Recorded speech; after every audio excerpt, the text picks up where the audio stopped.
RBI సంచలన నిర్ణయమే banks related గా తీసుకుంది. దీంతో బ్యాంక్స్ స్పెషల్లీ పెద్ద పెద్ద ప్రైవేట్ బ్యాంక్స్ లాభం పొందుతాయి. ఇది ఎందుకనేది మీరు జాగ్రత్తగా అర్థం చేసుకోవాలి. స్పెషల్లీ బ్యాంక్స్ లో పెట్టుబడి పెట్టాలనుకుంటున్న వాళ్ళకి ఇది హెల్ప్ అవుతుంది. ఆల్సో ఈ మధ్య యుఎస్ ఇరాన్ కాకుండా సౌదీని హూతీస్ భయపెడుతున్నారు కదా యెమెన్ దగ్గర. దీంతో సౌదీకి ఒళ్ళు మండినట్టుంది. 43 దేశాలతో ఒక బిగ్ డెసిషన్ సౌదీ తీసుకుంది మ్యారిటైమ్ పాట్రోలింగ్ రిలేటెడ్ గా. ఇది కూడా మన మార్కెట్స్ కి ఇండైరెక్ట్ గా మంచి విషయమే. దీని గురించి కూడా మనం మాట్లాడుకోవాలి. ఆల్సో యుఎస్ ఇరాన్ రిలేటెడ్ గా డైలీ సీరియల్ ఎలాగో కొనసాగుతుంది. దాని రిలేటెడ్ గా లేటెస్ట్ గా చిన్న అప్డేట్స్ ఉన్నాయి. వీటి గురించి మాట్లాడుకుంటూ ఇవాళ బంగారం వెండి పడ్డం మీరు చూసే ఉంటారు. ఆ పర్టికులర్ డేటాని డిస్కస్ చేసుకుంటూ గ్లోబల్ గా ఇంట్రెస్టింగ్ డేటా ఉంది. లైక్ యూఎస్ కి సంబంధించిన పీసీ ఇన్ఫ్లేషన్ డేటా వచ్చింది. ఆల్సో నిన్న ఫేస్బుక్ కు సంబంధించిన మెటా కంపెనీ భారీగా పడింది, 10% దగ్గరగా పడింది. మైక్రోసాఫ్ట్ నిన్న అండ్ ఇప్పుడు ప్రీ మార్కెట్ తో కలిపి చూసుకుంటే 17% దగ్గరగా పెరిగిందా. ఏదైతే ఒక స్టాక్ పడి ఇంకో స్టాక్ పెరిగిందో అక్కడ ఉన్న లార్జ్ టెక్ కంపెనీస్ లో ఇవాళ కూడా యాపిల్ స్టాక్ 10% పడింది, Amazon stock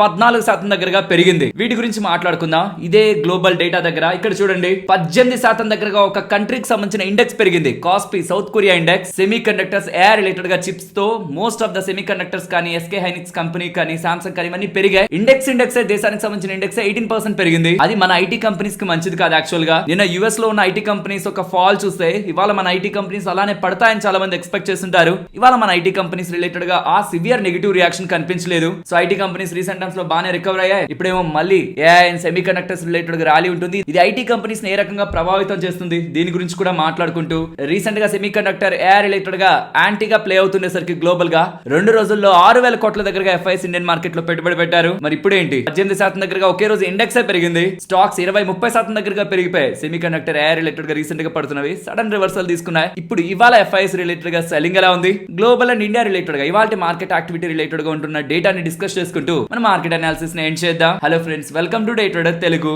good evening. First RBI related ఉన్న డేటాని జాగ్రత్తగా అర్థం చేసుకోండి. ఆర్బీఐ వాళ్ళు బ్యాంక్స్ కి డిఫరెన్షియల్ ఇంట్రెస్ట్ రేట్స్ ని ఆఫర్ చేయడానికి అలో చేస్తున్నారు బల్క్ డిపాజిట్స్ మీద. మీన్స్ మీరు నేను వెళ్లి బ్యాంక్ దగ్గరికి వెళ్లి ఎఫ్డి వేస్తుంటే మీకు నాకు ఒకే వడ్డీ ఇవ్వాల్సిన రూల్ లేదు. ఇది మీకు జాగ్రత్తగా అర్థమయ్యేలా చెప్తాను. కొంత ఫోకస్ చేయాలి. ఈ రూల్స్ అన్ని కూడా అక్టోబర్ 1వ తేదీ నుంచి అమల్లోకి వస్తాయి. లెట్స్ సే మీరున్నారు నేనున్నాను, ఇద్దరం బ్యాంకు కు వెళ్ళాం, ఇద్దరం ఫిక్స్డ్ డిపాజిట్ వేస్తున్నాం, ఒకే టెన్యూర్ కే వేస్తున్నాం అండ్ ఇద్దరం ఒకే అమౌంట్ కే వేస్తున్నాం. బట్ మనం రీటైలర్స్ కాదనమాట. అంటే చిన్న చిన్న డిపాజిట్స్ వేసే వాళ్ళం కాదు. హెచ్ఎన్ఐస్ అనుకుందాం, పెద్ద మొత్తంలో కోట్లలో డిపాజిట్లు వేసే వాళ్ళు అనుకుందాం. బ్యాంక్ మిమ్మల్ని నన్ను ఒకేలా చూడడమే కదా రైట్ నార్మల్ గా అయితే. కానీ మీది వోలటైల్ గా ఉండే బిజినెస్ అనుకుందాం. మీకు రెగ్యులర్ గా డబ్బులు కావాలి. సో మీరు ఏదైతే డిపాజిట్ వేస్తున్నారో ఎఫ్డి వేస్తున్నారో అది ఏదో ఒక పాయింట్ లో బ్రేక్ చేస్తారు. Because of your business nature త్వరగా మీకు డబ్బులు కావాల్సి వస్తుంది. మీరు చివరి వరకు ఉంచాలని లేదు. ఆర్ లాంగర్ టెన్యూర్ మీరు పెట్టరు అనుకుందాం. కానీ నేను మాత్రం నా బిజినెస్ ని బట్టి నాకే నెలల్లో కాదు సంవత్సరాల్లో కూడా డబ్బులు అవసరం ఉండదు. దాన్ని నేను చెప్పినంత టైం బ్యాంక్ లోనే ఉంచుతున్నాను అనుకుంటే నేను బ్యాంక్ కు మోర్ వాల్యుబుల్ కదా. బికాస్ నా డబ్బులు బ్యాంక్ దగ్గర ఎక్కువ ఉంటుంది, మీ డబ్బులు బ్యాంక్ దగ్గర తక్కువ టైం ఉంటుంది. అంటే ఏ టైంలోనే మీరు డబ్బులు తీసేయచ్చు.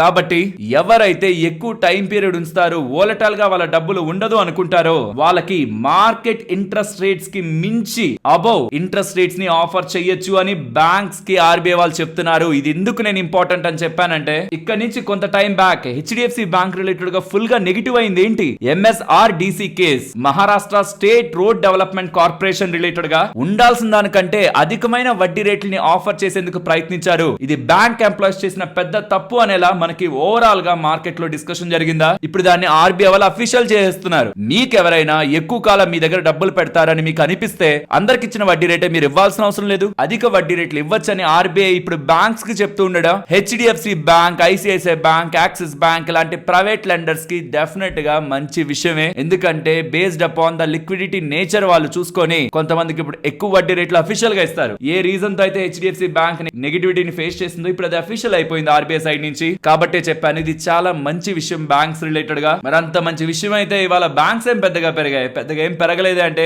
ఎస్ నెంబర్స్ రీసెంట్ టైమ్స్ లో బ్యాంక్స్ రిలేటెడ్ గా అంత స్ట్రాంగ్ గా ఏం లేదు. స్పెషల్లీ కొన్ని బ్యాంక్స్ మార్కెట్ ఎక్స్పెక్టేషన్స్ కి బిలో వచ్చాయి కాబట్టి ఈ అప్డేట్ తో వెంటనే బ్యాంక్స్ రన్ అప్ అవ్వలేదు అనమాట. కానీ ఇంక్రిమెంటల్ గా ఓవరాల్ గా ఈ అప్డేట్ ఆర్బీఐ దగ్గర నుంచి వచ్చిన అప్డేట్ ని మనం మంచిదిగానే చూడాలి. అండ్ ఇది చూడండి, సౌదీ వాళ్ళు రీసెంట్ టైమ్స్ లో రిపీటెడ్ గా హెరాస్మెంట్ ని ఫేస్ చేసింది ఎక్కడి నుంచి, హౌతీస్ నుంచి. రెడ్ సీ లో బాబెల్ మ్యాండబ్ దగ్గర నుంచి సౌదీకి సంబంధించిన షిప్స్ ని స్పెషల్లీ ఆయిల్ షిప్స్ ని ముందుకు వెళ్ళనీయకుండా హూతీస్ దాడులు చేస్తుండడం, సౌదీ మీద దాడులు చేస్తుండడం, ఏకంగా 43 దేశాలతో ఒక సమావేశాన్ని ఏర్పాటు చేశారు. అందులో పాకిస్తాన్, ఈజిప్ట్, ఈవెన్ టుర్కీ కూడా అటెండ్ అయింది.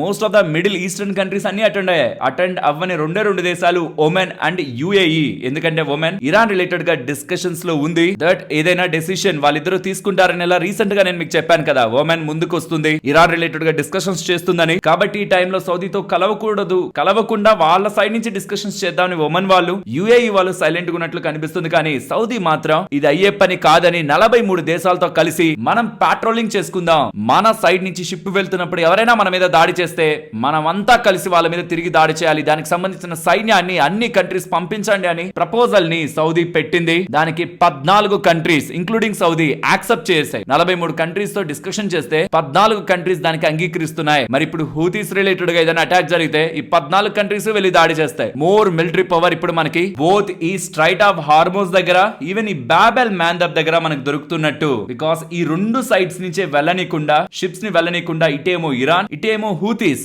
అది యెమెన్ వాళ్ళు కూడా కాదు, యెమెన్ లో ఉంటున్న, యెమెన్ దేశంలో ఉంటున్న రెబల్ గ్రూప్ అడ్డుకుంటున్నాయి. సో ఇప్పుడు సౌదీ వాళ్ళు ఇటు నుంచి వెళ్తుంటే కూడా అడ్డుకుంటున్నారని 43 దేశాలతో కలిసి ఏదైతే ప్రయత్నం చేస్తున్నారో దీన్ని అడ్డుకోవాలని, దాంట్లో 14 దేశాలు ఆల్రెడీ యాక్సెప్టెన్స్ లోకి వచ్చాయి. కాబట్టి in coming times oil related గా బెటర్మెంట్ ఉండే అవకాశం ఉంటుందని మార్కెట్ ఎక్స్పెక్ట్ చేస్తూ 93 రూపీస్ పర్ డాలర్ కి వెళ్ళిపోయిన క్రూడ్ ఆయిల్ కాస్త ప్రెసెంట్ వీడియో చేస్తున్న టైం కి $88 కి పడింది. ఫ్రెండ్స్, ఇప్పుడు నేను ఏదైతే మీతో డేటాని షేర్ చేస్తున్నానో అది చూడడానికి అవునా దీంట్లో ఏముందిలే అని అలానే ఉంటుంది. కానీ దీన్ని ఇంటర్ కనెక్ట్ చేసుకుంటూ ఉంటే థింగ్స్ బెటర్ అవుతున్నాయా లేకపోతే వర్సన్ అవుతున్నాయా అనే ఒక క్లారిటీ మనకి విత్ పాత్ వే బిల్డ్ అవుతూ ఉంటుంది. కాబట్టి ఈ డేటాని ఇంటర్ కనెక్ట్ చేసి చెప్తున్నాను. మరి యుఎస్ ఇరాన్ పరిస్థితి ఏంటి? డైలీ సీరియల్ ఎంతవరకు వచ్చింది? ఫిబ్రవరి 28న స్టార్ట్ అయిన సీరియల్ కదా ఎంటైర్ ఇష్యూ. ఇప్పుడు ఇవాళ జూలై 31st. సో ఇది ఇప్పుడు 154th ఎపిసోడ్. కమింగ్ టైమ్స్ లో దీన్నే ఎపిసోడ్స్ నెంబర్స్ లోనే మాట్లాడుకుందాం, ఎందుకంటే ఇది నెవర్ ఎండింగ్ లో వెళ్తూ ఉంది. ఇరాన్ వాళ్ళు యుఎస్ కి సంబంధించిన స్ట్రాటజిక్ అసెట్స్ ని, కువైట్, బహ్రెయిన్ అక్కడ ఉంటున్న స్ట్రాటజిక్ అసెట్స్ ని దాడి చేశారు. కొంచెం భారీగానే యుఎస్ రిలేటెడ్ గా డామేజ్ జరుగుతున్నట్లు కనిపిస్తుంది. వెరాజ్ యుఎస్ వాళ్ళు మా సైనికులు ఫుల్ రెడీతో మిడిల్ ఈస్ట్ లో దాడులు చేస్తున్నారనే ఫోటోలు షేర్ చేస్తూ స్ట్రైట్ ఆఫ్ హార్మోస్ క్లోజ్ చేసాం, మొత్తం మా కంట్రోల్ లో పెట్టుకున్నాం, ఇటు నుంచి షిప్ వెళ్ళడానికి లేదు అని ఇరాన్ చేస్తున్న క్లెయిమ్స్ అన్ని కూడా సరైనవి కాదని, యుఎస్ ని డామేజ్ చేస్తున్నాం, డెస్ట్రాయ్ చేస్తున్నాం చేస్తున్న అప్డేట్స్ అన్ని కూడా సరైనవి కాదని ఫ్యాక్ట్ చెక్ అనేలా రిలీజ్ చేసే స్టేజ్ కి అమెరికా వచ్చింది. ఇది నిజంగా జోక్ గా అనిపిస్తది. ఒకప్పుడు అమెరికా ఏదైనా చెప్తే భయపడే స్టేజ్ లో ఉన్న ఇరాన్ ని తీసుకొచ్చి ఇరాన్ చెప్తున్న అబద్ధం, వాళ్ళే మా మీద దాడి చేయలేదు, మేమేం పెద్దగా ధ్వంసం అవ్వలేదని ఫ్యాక్ట్ చెక్ అని రిలీజ్ చేయాల్సిన స్టేజ్ కి అమెరికా ఒక పరువుని ట్రంప్ దిగజార్చాడు. సో యుఎస్ ఇరాన్ రిలేటెడ్ గా ఎపిసోడ్ కంటిన్యూ అవుతూనే ఉంది. అక్కడేం పెద్ద రిలీఫ్ లేదు. బట్ మార్కెట్ ఓమెన్ సైడ్ నుంచి ఏదైనా క్లారిటీ ఉంటుందా, ఆర్ సౌదీ వాళ్ళు తీసుకుంటున్న ఈ డెసిషన్ కారణంగా ఏదైనా ఇంపాక్ట్ ఉంటుందా అని పాజిటివ్ ఎక్స్పెక్టేషన్స్ తో ఉంది. Either Oman or Saudi concrete development ని కానీ షేర్ చేయగలుగుతుంటే ఇట్స్ వెరీ బిగ్ థింగ్ మన మార్కెట్స్ రిలేటెడ్ గా. అండ్ నేను మీకు స్టార్టింగ్ లో చెప్పాను కదా, కాస్పీ ఒక ఇండెక్స్ 18% దగ్గరగా పెరిగింది. బికాస్ సామ్సంగ్, ఎస్కే హైనిక్స్ ఇవన్నీ కూడా 25-27% దగ్గరగా పెరిగిపోయాయి అనమాట. So semi conductor, AI related ఏదైతే రీసెంట్ టైమ్స్ లో ప్రాఫిట్ బుకింగ్ అనండి, సెల్ ఆఫ్ అనండి, ఆర్ ఎక్స్ట్రీమ్ లీవరేజ్ ఉంటూ ఒక పాయింట్ కి పడేసరికి షార్ట్స్ అన్ని ట్రిగ్గర్ అవ్వడం కానివ్వండి, స్టాప్ లాస్ ట్రిగ్గర్ అయ్యి ఎగ్జిట్ అవడం, ఇవన్నీ కూడా రీసెంట్ టైమ్స్ లో కాస్పీ మార్కెట్ ని, సౌత్ కొరియన్ మార్కెట్ ని బాగానే డ్రాగ్ చేశాయి. ఫైనాన్స్ మినిస్టర్ రంగంలో దిగాల్సినంత స్టేజ్ కి తీసుకువెళ్ళాయి. ఇప్పుడు మళ్ళీ రివర్సల్ అనమాట. దీని కారణంగా యుఎస్ లో ఉన్న ఐటీ స్టాక్స్ ని మీరు గమనించండి. కాగ్నిజెంట్, గ్లోబెంట్, ఈపామ్, యాక్సెంచర్ 4-6% దగ్గరగా పడ్డాయి. కానీ ఇక్కడ మన ఇండియాలో ఇవాళ మీరు గమనించారంటే ఐటీ ఇండెక్స్ ఓపెనింగ్ లో 3% పడిందేమో, బట్ దెన్ దాని తర్వాత పెరిగే ప్రయత్నం చేసింది. సో ఫస్ట్ డిప్ ఇవాళ మార్కెట్ లో ఐటీ కంపెనీల రిలేటెడ్ ఏదైతే వచ్చిందో, రీసెంట్ గా మంచి ర్యాలీని చూసారు కదా, అందరూ చూసారు కదా, మిస్ అయ్యామే అనుకునే వాళ్ళు ఉంటారా, వాళ్ళు ఇవాళ ఐటీ స్టాక్స్ ని కొనే ప్రయత్నం చేశారు. అండ్ రీసెంట్ గా ఈ ఇన్సిడెంట్ తో గ్లోబల్ గా యాంటీ ఏఐ ట్రేడ్ ప్లే అవుతూ ఉండడం, ఇండియన్ మార్కెట్ లోకి భారీగా ఎఫ్ఐఎస్ పెట్టుబడులు పెట్టారు. ఇదే టైం అని డిఐఎస్ కూడా కొంత అమ్మేందుకు ప్రయత్నించారు. బట్ ఇవాళ even though AI companies related గా ఫుల్ గా ర్యాలీ కనిపిస్తున్నా, స్టిల్ ఇవాళ 277 కోట్ల దగ్గరగా మార్కెట్ లో ఇవాళ ఎఫ్ఐఎస్ బై సైడ్ ఉన్నారు. ఇది కూడా మంచి విషయంగానే చూడాలి. అండ్ గ్లోబల్ గా ఉంటున్న ఇంకొక ఇంపార్టెంట్ అప్డేట్, 10% దగ్గరగా మీకు యాపిల్ స్టాక్ పడుంటుంది. చైనా సేల్స్ రిలేటెడ్ గా వీళ్ళు కొంత వీక్ కామెంటరీ చేశారు. Q3 సేల్స్ యాపిల్ రిలేటెడ్ గా చైనాలో స్లోగా ఉంటుండడం, అండ్ వీళ్ళ CEO, current CEO Tim Cook గారు మెమరీ రిలేటెడ్ గా చిప్స్ పరంగా షార్టేజెస్ గురించి కన్సర్న్స్ ని రైజ్ చేస్తూ ఉండడం యాపిల్ కంపెనీ పడింది. వెరాజ్ అమెజాన్ వాళ్ళ క్లౌడ్ బిజినెస్ AWS ఉంది కదా, బిగ్గెస్ట్ రెవెన్యూ జంప్ ని తీసుకొస్తూ ఉండడం, ఇది ఒక మెగా క్వార్టర్ అనుకోవాలి వాళ్ళ క్లౌడ్ బిజినెస్ రిలేటెడ్ గా. సో ఇది గ్లోబల్ మార్కెట్స్ ని ఇంపాక్ట్ చేస్తున్న డేటా. వెరాజ్ గోల్డ్ అండ్ సిల్వర్ గురించి మాట్లాడుకోవాలంటే ఇవాళ బంగారం, వెండి రెండు కూడా పడ్డాయి. స్పెషల్లీ బంగారం కంటే వెండి ఎక్కువగా పడింది. ఏదైనా కారణం ఉందా? పర్టికులర్లీ ఇది కారణం అంటూ ఏం లేదు. ఫెడ్ రిలేటెడ్ గా కామెంట్స్ కొంత నెగిటివ్ ఉన్నాయి కదా, కమింగ్ టైమ్స్ లో ఇన్ఫ్లేషన్ 2% కే ఉంచుతామని. ప్రాబబ్లీ ఆ రీజన్స్ తో ఏమైనా బిగ్ ప్లేయర్స్ సెల్ ఆఫ్ చేస్తుండాలి మార్కెట్స్ రిలేటెడ్ గా. సెంట్రల్ బ్యాంక్స్ అమ్ముతున్న డేటా అయితే మనకి ఏది లేదు. అండ్ ఇవాళ మార్కెట్ ఒక యాక్టివిటీని గమనించారా? మార్కెట్ ఇవాళ కొంత పెరిగి పడే ప్రయత్నం చేసింది. పడిన దాని ఒక లో పాయింట్ ని మీరు గమనిస్తే 24,299 మీకు కనిపిస్తుంది. ఈ మధ్య కాలంలో 24,300 పైకి వెళ్ళి క్లోజ్ అవడానికి మార్కెట్ కొంచెం కష్టపడింది. అంటే పడుతున్నప్పుడు అక్కడే ఇవాళ అంతవరకు అక్కడే ఇవాళ ఆగే ప్రయత్నం చేసింది. Let's hope rest of the things market related గా బెటర్ అవుతుంటాయి. Like Saudi or Oman crude oil related గా ఏదైనా పాజిటివ్ అప్డేట్ చేస్తూ మాన్సూన్ కొంత బెటర్ అవుతుంది. నెంబర్స్ రిలేటెడ్ గా స్టెబిలిటీ ఉంది. సూపర్ నెంబర్స్ కాదు, చాలా వరకు సెక్టార్స్ లో చిన్న చిన్న కంపెనీస్ వండర్ఫుల్ నెంబర్స్ ని పోస్ట్ చేశాయి. కానీ కొన్ని పెద్ద కంపెనీస్ మార్జిన్స్ పరంగా డిసప్పాయింట్మెంట్, అది నార్మల్ మార్జిన్స్ కానివ్వండి, బ్యాంక్స్ రిలేటెడ్ గా నెట్ ఇంట్రెస్ట్ మార్జిన్ కానివ్వండి, కొంచెం స్ట్రగులింగ్ అయితే కనిపిస్తుంది. బట్ అది కూడా మనం బేస్ లెవెల్లో దాన్ని న్యూట్రలైజ్ చేసుకుంటే ఇతర నెంబర్స్ తో కూడా కలిపి చూసుకుంటే ఓవరాల్ నెంబర్స్ అయితే డిసప్పాయింటింగ్ గా లేవు. నెంబర్ స్టెబిలైజింగ్ ఉన్నాయి. క్రూడ్ ఆయిల్ రిలేటెడ్ గా పాజిటివ్ ఎక్స్పెక్టేషన్స్ ఉంచుకోవచ్చు. ఉమెన్ అండ్ సౌదీ రిలేటెడ్ గా వస్తున్న అప్డేట్స్ తో మాన్సూన్ రిలేటెడ్ గాను పాజిటివ్ డెవలప్మెంట్స్ రీసెంట్ టైమ్స్ లో చూస్తున్నాను. 15% కి క్యూములేటివ్ డెఫిసిట్ వచ్చింది. ఆల్సో యూఎస్ కి సంబంధించిన పీసీ ఇన్ఫ్లేషన్ డేటా ఎక్స్పెక్టెడ్ కంటే బెటర్ గానే వచ్చింది. ఐ మీన్ తక్కువగానే వచ్చింది. సో ఫెడ్ రిలేటెడ్ కన్సర్న్స్ కూడా ఎక్కువ హెవీగా పెంచడానికి కూడా అంత కంగారు పడే ఒక ఈవెంట్స్ కూడా మార్కెట్ లో గ్లోబల్ గా ఏం లేవు. So overall data market related గా కొంచెం బెటర్ గానే కనిపిస్తూ ఉంటుంది. అన్లెస్ 24,000 కిందకి వెళ్లి మార్కెట్ దిగువన ముగియనంత వరకు కూడా ప్రెసెంట్ ఉంటున్న సెటప్ మార్కెట్ లో వీక్నెస్ అయితే చూపించట్లేదు. ఫ్రెండ్స్, ఇలా మార్కెట్ రిలేటెడ్ గా ఉంటున్న టోటల్ ఇన్ఫర్మేషన్ ని సింప్లిఫై చేస్తూ వీడియో మీ ముందుకు తీసుకురావడానికి మేము ఎఫర్ట్స్ ని పెడుతున్నామని మీరు అనుకుంటుంటే మన వీడియోని ఒక్క లైక్ చేస్తూ పెడుతున్న ఎఫర్ట్స్ ని ఎంకరేజ్ చేయండి. ఫస్ట్ ఆస్ట్రా మైక్రోవేవ్ గురించి మాట్లాడుకోవాలి. ఇవాళ స్టాక్ భారీగా పెరిగిందా? కారణం వీళ్ళకి హిందుస్థాన్ ఏరోనాటిక్స్ లిమిటెడ్ వాళ్ళ దగ్గర నుంచి 2205 crores విలువ చేసే order, 122 advanced airborne antenna units related గా అండ్ 121 ఇంటర్ఫేస్ ఫ్రేమ్స్ రిలేటెడ్ గా లభించింది. ఇది ఇండిజినస్ గా ఇండియాలో డెవలప్ అవుతున్న ఉత్తమ్ ఏఈఎస్ఏ రాడార్ ప్రోగ్రామ్ లో భాగంగా వీళ్ళకి లభించిందని, ఇది నెక్స్ట్ 5 years లో దీన్ని ఎగ్జిక్యూట్ చేస్తారు యాస్ట్రా మైక్రోవేవ్ వాళ్ళని ఇలా అప్డేట్ చేస్తున్నారు. దీంతో వీళ్ళ ఆర్డర్ బుక్ 4,800 crores కి వెళ్ళిపోయింది. సింగిల్ లార్జెస్ట్ ఆర్డర్ కదా ఇది. 2,200 crore ఆర్డర్ అవుతుండడం ఆల్మోస్ట్ వీళ్ళ ఆర్డర్ బుక్ నియర్లీ 100% పెరిగిపోయినట్టు. సో ఇండియాలో రాడార్ ఎకో సిస్టమ్ ని స్ట్రెంథన్ చేయడానికి ఉత్తమ్ ఏఈఎస్ఏ రాడార్ సిస్టమ్ లో రిలేటెడ్ గా specially advanced LCA Tejas jets and other fighter jets air crafts related గా ఈ రాడార్ సిస్టమ్ ని స్ట్రెంథన్ చేస్తూ ఉండడం, అందులో ఆస్ట్రా మైక్రోవేవ్ వాళ్ళకి ఒక బిగ్ ఆర్డర్ లభిస్తూ ఉండడం ఇంక్రిమెంటల్ పాజిటివ్ గా చూడాలి. అంటే ఏదో ఒక ఆర్డర్ వచ్చింది స్టాక్ పెరిగిందని కాదు. డిఫెన్స్ స్పేస్ లో వీళ్ళ రిలేటెడ్ గా ఇంకా బిగ్ ఆర్డర్స్ ఈ పర్టికులర్ స్పేస్ లో ఇంక్రిమెంటల్ గా మనం ఎక్స్పెక్ట్ చేస్తూ బిజినెస్ పరంగా దీని ఒక మంచి విషయంగా మనం చూడొచ్చు. ఎవరైతే స్టాక్స్ ని హోల్డ్ చేస్తున్నారో ఇది డెఫినెట్లీ అండర్లైన్ చేసుకోవాల్సిన ఎలిమెంట్. అండ్ ఆస్ట్రా మైక్రోవేవ్ రిలేటెడ్ గా ఉంటున్న business verticals like radar and surveillance, missile electronics, electronic warfare and communication related గా వీళ్ళు ఏవేవి డెలివర్ చేస్తుంటారనే డేటాని కూడా ఇక్కడ మీకు పెడుతున్నాను. సో ఈ గతంలో వచ్చిన ఆర్డర్స్ కి దీనికి డిఫరెన్స్ ఏంటంటే ఇది సిస్టమ్ ఇంటిగ్రేషన్ ఆర్డర్. గతంలో వచ్చినవి component supply orders. High margin ఉంటుంది వీటిలో, కాబట్టి దీన్ని అండర్లైన్ చేయాలని చెప్తున్నాను. నెక్స్ట్, సఫైర్ ఇండియా స్టాక్ ఇవాళ పడిందా? దీనికి కారణం గవర్నమెంట్ ఆఫ్ సింగపూర్ వాళ్ళు సుమారుగా 19 లక్షల షేర్లని 37 crores కి సెల్ చేస్తున్నట్లు కనిపిస్తుంది. అండ్ దాని రిలేటెడ్ గా మెజారిటీ ఆఫ్ బయింగ్ అనేది ఫెడిలిటీ ఫండ్స్ ఇండియా వాళ్ళు చేస్తున్నట్లు కనిపిస్తుంది. అండ్ ఈ ఎంటైర్ ట్రాన్సాక్షన్ లో స్టాక్ రిలేటెడ్ గా ఇవాళ కొంత వోలటైలిటీ అయితే కనిపించింది. అండ్ మహారాష్ట్ర గవర్నమెంట్ స్కూల్స్ కి దగ్గరలో ఎవరు కూడా వడాపావ్ అని, సమోసా అని, చాక్లెట్స్ అని ఇలా జంక్ ఫుడ్ అమ్మొద్దు, 50 meters రేడియస్ లో ఎక్కడ అమ్మొద్దు అని చాలా వాటిల్ని బ్యాన్ చేస్తూ, ఒకవేళ అలా కాకుండా ఎవరైనా అమ్మితే పెనాల్టీస్ వేస్తారని ఇలా చెప్తున్నారు. దీని కారణంగా పిల్లలు వాటిని తిని ఎక్సెసివ్ ఫ్యాట్ ని అండ్ షుగర్ ని, దాని కారణంగా వాళ్ళ బాడీనే కాదు మైండ్ ని కూడా ఇంపాక్ట్ చేసుకుంటున్నారు. Sugar drinks, vada pav, samosa, cool drinks, chocolates, ice cream ఇలాంటి జంక్ ఫుడ్ ని స్ట్రిక్ట్ గా స్కూల్స్ కి దగ్గరలో ఉంచకూడదని, 50 meters రేంజ్ లో స్కూల్ ఫ్రీగా ఉండాలని అండ్ దీని రిలేటెడ్ గా అవేర్నెస్ ని కూడా పేరెంట్స్ కి పెంచాలనేలా అక్కడ ప్రభుత్వం డెసిషన్స్ ని తీసుకుంది. ఒకవేళ ఇది కానీ ఉల్లంఘిస్తే ప్రిన్సిపల్స్, స్కూల్ మేనేజ్మెంట్ దీనికి బాధ్యతని ఫేస్ చేస్తూ వైలేషన్స్ కారణంగా యాక్షన్ ని తీసుకోవాల్సి వస్తుందని, దీని రిలేటెడ్ గా ఇన్స్పెక్షన్స్ కూడా జరుగుతాయని అప్డేట్స్ చేస్తున్నారు. ఇది మహారాష్ట్ర ఎఫ్డిఏ వాళ్ళు తీసుకునే డెసిషన్. ఇప్పుడు షేర్ చేసిన ఇన్ఫర్మేషన్ మీకు వాల్యుబుల్ గా అనిపించిందా? అనిపిస్తే మన వీడియోని తప్పకుండా లైక్ చేయండి. నెక్స్ట్, ఈఎంఎస్ కంపెనీ ఉందా? వాళ్ళకి 158 crore విలువ చేసే ఆర్డర్ ఢిల్లీ జల్ బోర్డ్ దగ్గర నుంచి లభించిందని, నెక్స్ట్ 15 months లో ఈ ఆర్డర్ ని ఎగ్జిక్యూట్ చేస్తారనేలా అప్డేట్ చేస్తున్నారు. ఇది వాటర్ బిజినెస్ రిలేటెడ్ గా లభించిన ఆర్డర్. నెక్స్ట్, వేదాంత వాళ్ళు వాళ్ళ రియల్ ఎస్టేట్ బిజినెస్ ని ఇంకొక సెపరేట్ ఎంటిటీగా డీలిస్ట్ చేయబోతున్నట్లు అప్డేట్ చేస్తున్నారు. వేదాంత ప్రాపర్టీ ప్లాట్ఫామ్స్ అనే కంపెనీ మార్కెట్ లో కమింగ్ టైమ్స్ లోకి వస్తుందని, వీళ్ళ రియల్ ఎస్టేట్ బిజినెస్ అందులోకి వెళ్తుందనేలా అప్డేట్స్ కనిపిస్తున్నాయి. ఎవరెవరి దగ్గర అయితే వేదాంత లిమిటెడ్ షేర్లు 20 ఉంటాయో ఆ కొత్తగా వచ్చే రియల్ ఎస్టేట్ కంపెనీ రిలేటెడ్ గా ఒక్క షేర్ అయితే వస్తుంది. మరి వాళ్ళ చేతుల్లో ఏముంది? అసలు రియల్ ఎస్టేట్ బిజినెస్ వీళ్ళకి ఏముంది, ఆల్మోస్ట్ 2200 ఎకరాల industrial land and 55,000 square feet residential commercial properties ని ఆ కంపెనీ అండర్ లో వాళ్ళు ఉంచుతున్నట్లు అప్డేట్స్ చేస్తున్నారు. ఐటీ ఎంప్లాయీస్ కి శుభవార్త, ఇన్ఫోసిస్ వాళ్ళు 20,000 జాబ్స్ ని FY27 లో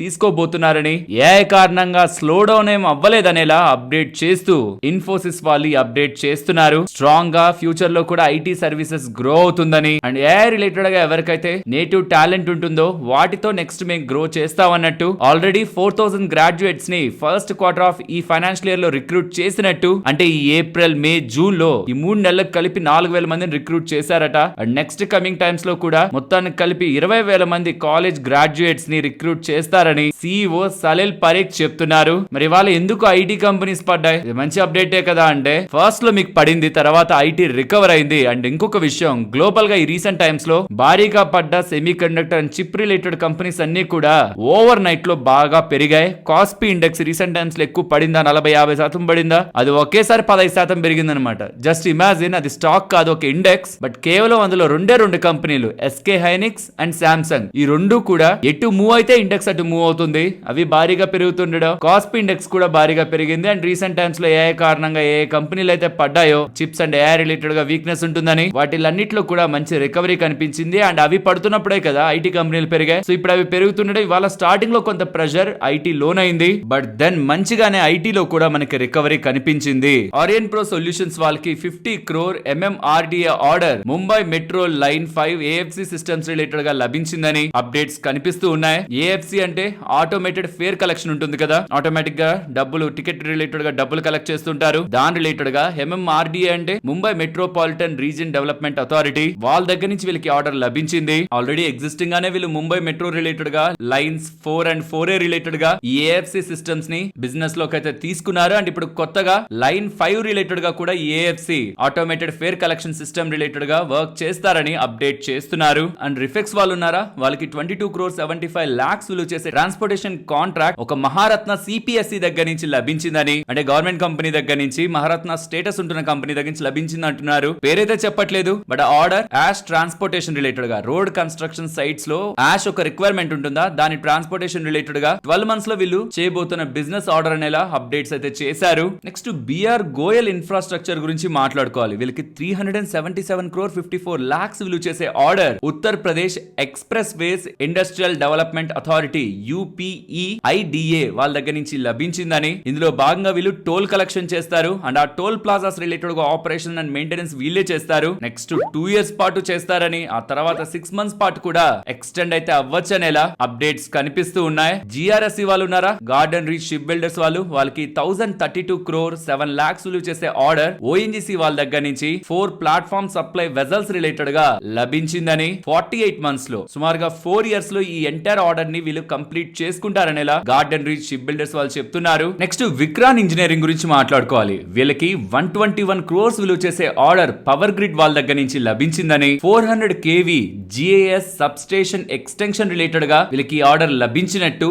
విక్రాన్ ఇంజనీరింగ్ వాళ్ళు అప్డేట్ చేస్తున్నారు. ఈ ఎలక్షన్స్ లో SIR స్పెషల్ ఇంటెన్సివ్ రివిజన్ పేరుతో కొంతమంది మీ ఎలక్షన్ అఫీషియల్స్ అని చెప్తూ మీ personal details, documents, OTP, even డబ్బుల్ని కూడా అడుగుతున్నట్లు సైబరాబాద్ పోలీసులు వాళ్ళ దృష్టికి వచ్చిందని, ఒకవేళ మీకు అలా ఎవరైనా అడుగుతుంటే వెంటనే 1930 కాల్ చేయండి, కానీ మీ పర్సనల్ డీటెయిల్స్, డాక్యుమెంట్స్, OTPs ఎవరికి కూడా చెప్పకండి అని సైబరాబాద్ పోలీసులు ఒక అప్డేట్ అయితే చేస్తున్నారు. నెక్స్ట్ హిందీ రెక్టిఫైర్స్ గురించి మాట్లాడుకోవాలి. వీళ్ళకి ఒక ఎక్స్పోర్ట్ ఆర్డర్ లభించింది యునైటెడ్ స్టేట్స్ దగ్గర నుంచి. ఇది IGBT సప్లై రిలేటెడ్ గా లభించిన ఆర్డర్. IGBT అంటే insulated gate bipolar transistor. Like దీన్ని మీరు ఎలా ఆలోచించాలంటే, ఒక పెద్ద అమౌంట్ ఆఫ్ ఎలక్ట్రిసిటీ ఉందనుకోండి, దాన్ని ఒక స్విచ్ తో కంట్రోల్ చేయాలనుకోండి, ఆ స్విచ్ ఇది అనుకోవాలి. ఇది ఒక high power electronic switch. One form of ఎలక్ట్రిసిటీని అనదర్ ఫార్మ్ తో కన్వర్ట్ చేస్తుంది. Like AC to DC, DC to AC or variable voltage and ఫ్రీక్వెన్సీని ఇది మేనేజ్ చేయగలుగుతుంది. వీటి రిలేటెడ్ గా ఒక ఎక్స్పోర్ట్ ఆర్డర్ వీళ్ళకి లభించింది.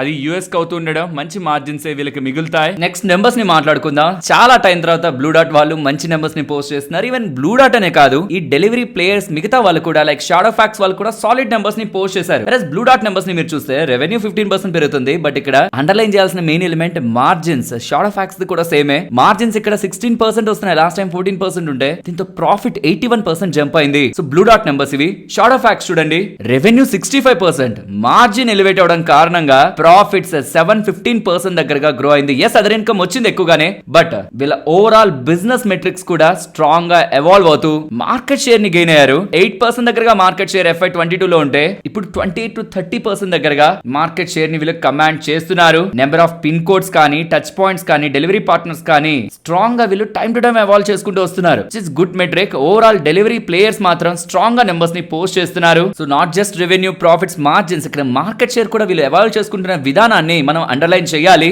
Solid set of growth. Next Yasho Industries ని మీరు గమనిస్తే సాలిడ్ సెట్ ఆఫ్ గ్రోత్ ని వీళ్ళు పోస్ట్ చేశారు. ఇంతకీ వీళ్ళు ఏం బిజినెస్ చేస్తుంటారు? Speciality chemicals, food antioxidants, aroma chemicals and rubber accelerators and lubricant additives, ఇవన్నీ కూడా వీళ్ళు చేసే బిజినెస్ సెగ్మెంట్స్. వీళ్ళు యూరోప్ కి ఎక్స్పోర్ట్ చేస్తుంటారు, America, Middle East and Asia కూడా వీళ్ళు ఎక్స్పోర్ట్ చేస్తుంటారు. కానీ ప్రాబ్లం అంతా ఇవాళ కంపెనీ 20% పెరగడం కారణంగా PE 81 దగ్గరికి వెళ్ళింది.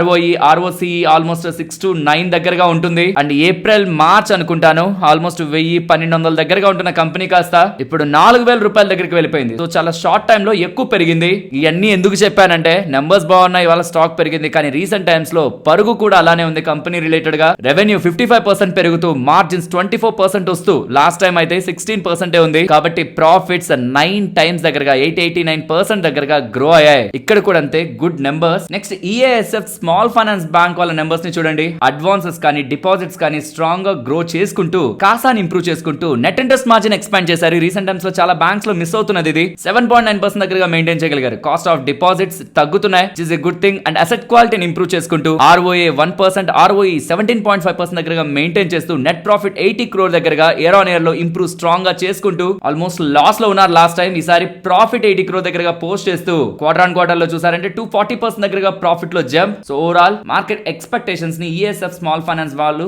బీట్ చేశారు. యాప్టెస్ వాల్యూ హౌసింగ్ నెంబర్స్ వచ్చాయి. ఆఫ్టర్ నెంబర్ స్టాక్ పడినట్లు కనిపిస్తుంది. నెంబర్స్ అంత వర్స్ట్ గా ఉన్నాయంటే కాదు, బట్ మార్కెట్ ఎక్స్పెక్టేషన్స్ కి బిలో ఉన్నాయి. AUM 21% గ్రో అయింది, నెట్ ప్రాఫిట్ 19% గ్రో అయింది, నెట్ ఇంట్రెస్ట్ మార్జిన్స్ 19% గ్రో అయ్యాయి, డిస్బర్స్మెంట్ 36% గ్రో చేసుకోగలిగారు. But ROI 13 basis points year on year లో డ్రాప్ అవుతుంది. ఓవరాల్ మార్కెట్ ఎక్స్పెక్టేషన్స్ కి నెంబర్ అంటే ట్రేడ్ అవుతున్న వాల్యుయేషన్స్ ప్రకారం చూసినప్పుడు నెంబర్స్ కొంత వీక్ గా ఉన్నాయి. నెక్స్ట్ డిక్సాన్ గురించి మాట్లాడుకోవాలి. డిక్సాన్ రిలేటెడ్ గా నెంబర్స్ లో హెడ్ లైన్ లో అంటే వాళ్ళ ఇయర్ ఆన్ ఇయర్ కంపారిజన్ లో ప్రాఫిట్ 156% పెరిగినట్లు కనిపిస్తుంది. కానీ అందులో 519 crore దగ్గరగా నాన్ క్యాష్ ప్రాఫిట్ అన్నమాట. ఆదిత్య ఇన్ఫోటెక్ రిలేటెడ్ గా స్టేక్ సేల్ చేశారా, అది దాన్ని తీసి చూసారనుకోండి రెవెన్యూ 21% గ్రో అయితే ఆపరేటింగ్ ప్రాఫిట్ 2% ఫాల్ అయింటుంది, అండ్ ప్రాఫిట్ 3% ఫాల్ అయింటుంది, అండ్ మార్జిన్ 3% దగ్గరగా వచ్చినట్టే. అండ్ బిజినెస్ పరంగా కూడా మొబైల్ స్పేస్ లో అంత స్ట్రాంగ్ బిజినెస్ ఏం లేదు. Q2 ఆర్డర్ బుక్ కూడా 9 to 9.2 million మొబైల్స్ దగ్గరగానే ఇయర్ ఆన్ ఇయర్ లో 20 to 25% గ్రోత్ ని వీళ్ళు కనబరుస్తున్నారు. సో ఈసారి క్వార్టర్ లో అంత స్ట్రాంగ్ గా ఏం డిక్సాన్ వాళ్ళు పర్ఫార్మ్ చేయలేదు.